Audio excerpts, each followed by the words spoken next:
পয়লা বৈশাখ উদযাপন ঘিরে দেশে কোনো ধরনের নিরাপত্তা হুমকি নেই বলে জানিয়েছেন র্যাবের মহাপরিচালক আহসান হাবিব পলাশ। তিনি জানান, অপ্রীতিকর ঘটনা এড়াতে মোট ৩০৮টি টহল টিম এবং সাদা পোশাকের র্যাব সদস্যরা দেশ জুড়ে মোতায়েন থাকবে।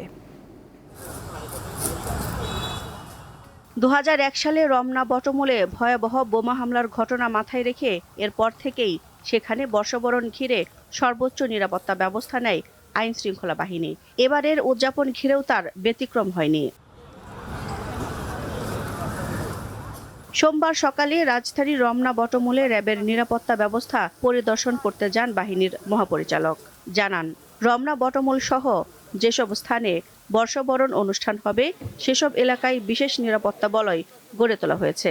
১৮১টি পিকআপ পেট্রোল টিম, ১২৭টি মোটরসাইকেল পেট্রোল টিম সহ সর্বমোট ৩০৮টি টহল এবং সাদা পোশাকের নজরদারি সহ র্যাবের সদস্যগণ মোতায়েন থাকবেন।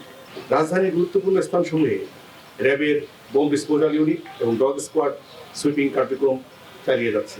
কেউ যাতে অপতথ্য দিয়ে সহিংসতা তৈরি করতে না পারে সেজন্য সার্বক্ষণিক সাইবার টিম প্রস্তুত রয়েছে বলেও জানান তিনি।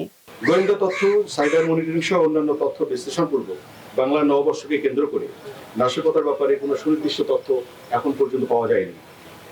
গোয়েন্দা নজরদারি এবং সাইবার মনিটরিং এর মাধ্যমে নাশকতাকারীদের যে কোনো নাশকতার পরিকল্পনা নস্যাৎ করে দিতে প্রস্তুত র্যাপিড অ্যাকশন ব্যাটালিয়ন।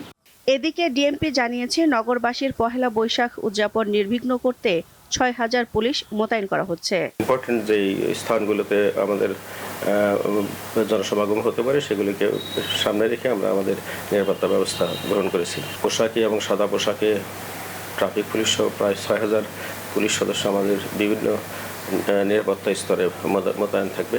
অনুষ্ঠানস্থল ও শোভাযাত্রার রুটে সিসিটিভি, ভিডিও ক্যামেরা ও ড্রোনের মাধ্যমে সার্বক্ষণিক নজরদারি থাকবে বলেও জানান তিনি। দিলশা দানি, দীপ্ত সংবাদ, ঢাকা।